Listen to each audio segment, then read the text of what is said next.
안녕하세요. 삶의 깊이를 더하는 지식 채널입니다. 오늘 우리는 한 남자의 이야기를 통해 우리 모두가 언젠가 마주하게 될 은퇴라는 인생의 중요한 전환점에 대해 함께 생각해보고자 합니다. 평생을 성실하게 일한 대가로 주어지는 달콤한 휴식. 하지만 그 꿈이 예상치 못한 현실과 부딪혔을 때 우리의 삶은 어떤 모습일까요? 이 이야기가 누군가에게는 깊은 공감과 위로가, 또 다른 누군가에게는 미래를 위한 중요한 깨달음이 될 수 있도록 구독과 좋아요로 저희의 여정에 함께해 주신다면 감사하겠습니다. 여러분의 따뜻한 마음이 더 많은 분들에게 의미 있는 이야기를 전하는 빛이 될 것입니다. 이제 37년간의 직장 생활을 마치고 인생 2막을 시작했던 한 남자의 담담한 고백 속으로 들어가 보겠습니다. 아침 8시 10분. 퇴직한 지 석 달이 지났지만 몸은 여전히 알람 소리에 먼저 반응합니다. 37년이라는 긴 세월 동안 단 하루도 지각하지 않았던 성실함이 새겨진 몸의 리듬은 그리 쉽게 바뀌지 않았습니다. 침실 한편의 서재에는 아직 주인을 잃은 회사 명함들이 그대로 꽂혀 있고, 책상 위에는 퇴직 마지막 날 동료들과 찍은 사진 한 장이 놓여 있습니다. 명예퇴직을 결정할 때만 해도 모든 것이 완벽하게 계획되어 있다고 믿었습니다. 퇴직금과 착실하게 부어온 개인연금, 그리고 만 60세부터 받게 될 국민연금까지. 아내와 함께 계산기를 두드리며 노후 자금을 계산했던 그날 밤의 흥분이 아직도 생생합니다. 여보, 우리 이제 정말 걱정 없겠어. 아내가 환하게 웃으며 건넸던 그 말을 저는 굳게 믿었습니다. 회사에서 열린 명예퇴직 설명회에서도 장밋빛 미래를 약속했습니다. 이제부터는 여유롭게 취미생활도 하시고 미뤄뒀던 여행도 다니시면서 행복한 노후를 보내십시오. 인사팀장의 목소리가 귓가에 맴돌았습니다. 동료들 역시 부럽다. 나도 빨리 은퇴하고 싶다며 진심으로 축하해 주었습니다. 그때만 해도 저는 남들보다 조금 일찍 자유를 얻은 행운아라고 생각했습니다. 37년간 정들었던 사무실을 정리하던 마지막 날, 감회가 새로웠습니다. 풋내기 신입사원 시절부터 쌓아온 세월의 흔적들이 서랍 곳곳에 남아 있었습니다. 첫 승진 발령장, 우수사원 표창장, 동료들과 웃고 떠들며 찍었던 낡은 사진들. 그 모든 것이 제 인생의 소중한 훈장이었습니다. 후배들이 마련해준 송별회에서는 끝내 눈물을 보이고 말았습니다. 집으로 돌아와 아내와 함께 앞으로의 계획을 세웠습니다. 이제 매일 아침 느긋하게 일어나 산책도 하고, 오후에는 도서관에서 책도 읽고, 저녁에는 함께 드라마도 보자. 아내도 설레는 표정으로 고개를 끄덕였습니다. 오랫동안 마음속에만 담아두었던 부부 여행 계획도 세웠습니다. 제주도에서 일주일, 그리고 꿈에 그리던 유럽에서 2주일. 모든 것이 완벽하고 행복해 보였습니다. 은퇴 후 첫 한 달은 정말 꿈만 같았습니다. 늦잠을 자고 일어나 여유롭게 아침 식사를 하고, 오후에는 동네 도서관에서 햇살을 받으며 책을 읽었습니다. 저녁에는 아내와 손을 잡고 동네를 산책하며 못다 한 이야기를 나눴습니다. 아, 이게 바로 진짜 인생이구나. 회사 생활의 스트레스와 압박감에서 벗어나 진정한 자유를 만끽하는 기분이었습니다. 하지만 두 번째 달부터 무언가 삐걱거리기 시작했습니다. 매일 반복되는 단조로운 일상이 지루하게 느껴졌습니다. 아침에 눈을 떠도 딱히 할 일이 없었고, 손에 잡은 책은 좀처럼 눈에 들어오지 않았습니다. 친구들은 모두 아직 현역으로 일하고 있었기에 평일 낮에 만날 사람도 마땅치 않았습니다. 하루가 견딜 수 없이 길게 느껴지기 시작했습니다. 그리고 그때부터 제가 세웠던 완벽한 계획에 하나둘씩 균열이 생기기 시작했습니다. 가장 먼저 저를 배신한 것은 믿었던 국민연금이었습니다. 저는 1963년생으로 기존 제도대로라면 만 60세부터 연금을 받을 수 있었습니다. 하지만 제가 퇴직할 즈음 제도가 바뀌어 수령 연령이 63세로 늦춰졌습니다. 불과 3년이라는 시간이 그때는 영원처럼 길게 느껴졌습니다. 답답한 마음에 국민연금공단을 직접 찾아가 상담을 받았습니다. 상담원은 친절했지만 그가 들려준 이야기는 충격적이었습니다. 고객님처럼 1963년생은 만 63세부터 수령 가능하시고요. 현재 예상 수령액은 월 75만 원 정도입니다. 생각했던 것보다 턱없이 부족한 금액이었습니다. 하지만 더 놀라운 사실은 앞으로 연금기금 고갈 문제로 인해 수령 나이가 더 늦춰지거나 수령액이 줄어들 수도 있다는 이야기였습니다. 확실한 노후 보루라고 믿었던 국민연금이 불확실한 미래가 되어버린 순간이었습니다.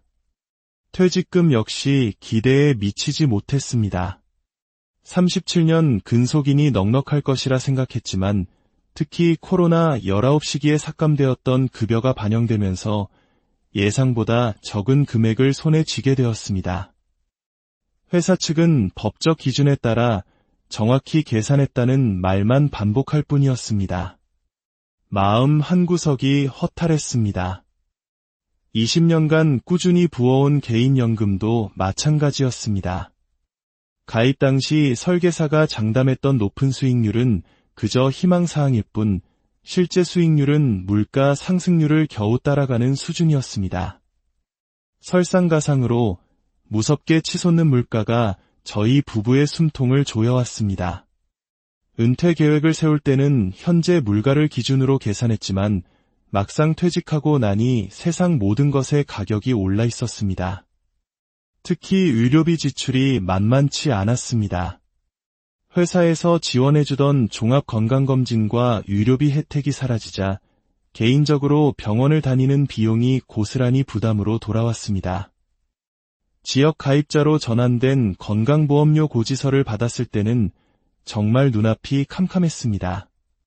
직장인 시절 회사가 절반을 내주던 보험료를 이제는 전액 부담해야 했고 오히려 보험료는 월 18만 원에서 25만 원으로 훌쩍 뛰어올랐습니다.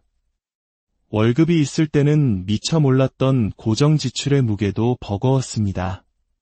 아파트 관리비, 각종 공과금, 통신비는 매달 어김없이 빠져나가는데 들어오는 돈은 사실상 제로에 가까웠습니다. 특히 전기요금과 가스요금 고지서는 볼 때마다 한숨이 나왔습니다. 작년 같은 달과 비교해 40% 이상 오른 요금을 보며 이런 식으로 계속 오르면 나중엔 어떻게 살아야 하나 하는 막연한 공포가 밀려왔습니다. 하지만 돈보다 더 견디기 힘들었던 것은 심리적인 변화였습니다. 회사에서는 부장님이라는 직책으로 존경받았지만 이제 저는 그저 평범한 60대 아저씨일 뿐이었습니다. 사회적 신분 상실감은 생각보다 훨씬 컸습니다. 은행에 대출 상담을 받으러 갔을 때 현재 소득이 어떻게 되세요? 라는 직원의 질문에 아무 대답도 할 수 없었습니다.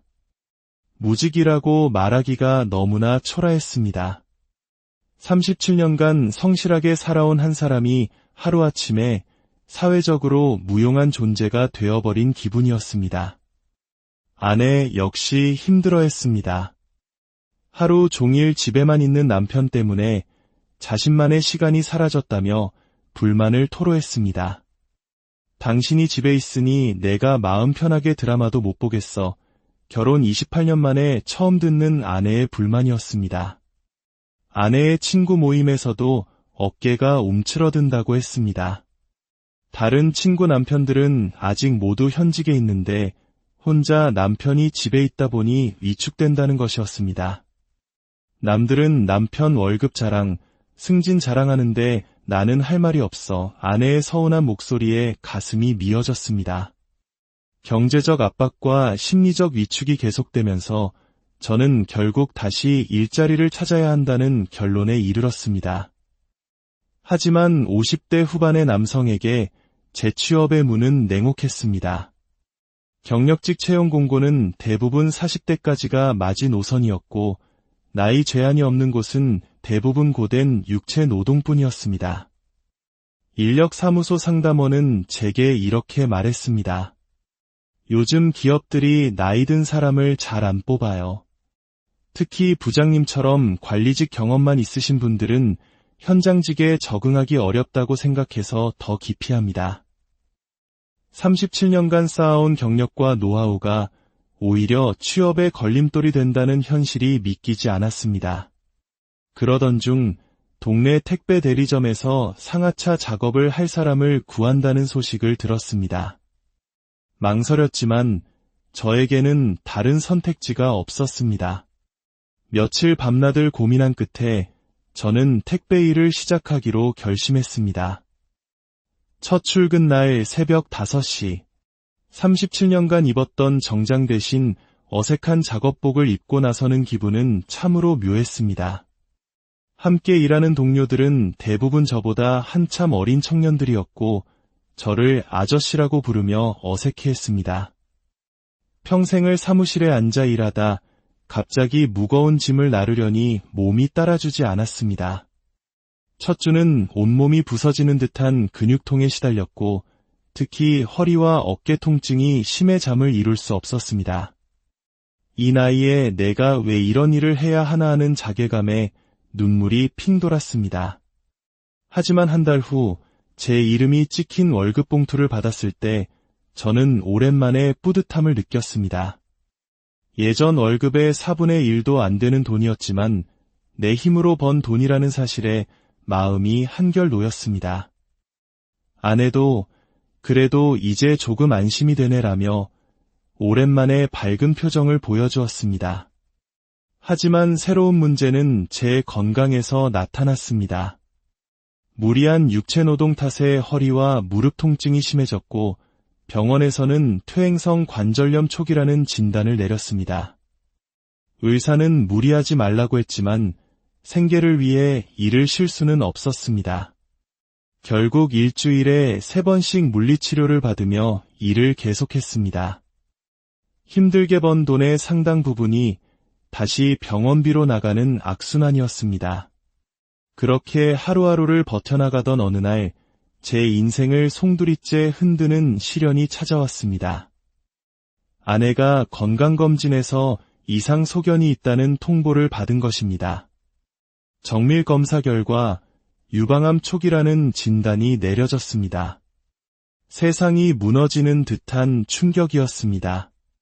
다행히 초기에 발견해 완치 가능성이 높다고 했지만 아내는 큰 충격을 받았습니다. 내가 아프면 당신 혼자 어떻게 살아? 눈물을 흘리며 저를 걱정하는 아내를 보니 가슴이 미어졌습니다. 그동안 돈 걱정만 하고 살았던 제 자신이 한심하게 느껴졌습니다. 건강보다 중요한 것은 아무것도 없다는 사실을 너무 늦게 깨달은 것입니다. 수술과 치료 계획을 설명듣는 자리에서 제가 가장 먼저 물어본 것은 비용이었습니다. 수술비와 항암 및 방사선 치료비를 합쳐 총 2천만 원 정도가 예상된다는 의사의 말에 현기증이 났습니다. 다행히 실손보험에 가입해 있었지만 보험이 적용되지 않는 비급여 항목들이 생각보다 많았습니다. 수술실 앞 차가운 복도에서 보낸 5시간은 제 인생에서 가장 길고 고통스러운 시간이었습니다. 만약 아내를 잃는다면 나는 어떻게 살아야 할까 생각만으로도 끔찍했습니다. 그때 저는 절실히 깨달았습니다. 돈이 아니라 내 곁에 있는 아내가 건강하게 살아주는 것만이 제게 유일한 희망이라는 것을요. 아내의 치료 과정에서 저희의 노후 자금은 눈 녹듯 사라졌습니다. 간병인 비용, 면역력을 높여준다는 고가의 영양제와 건강식품 비용까지 예상치 못한 지출이 계속되었습니다.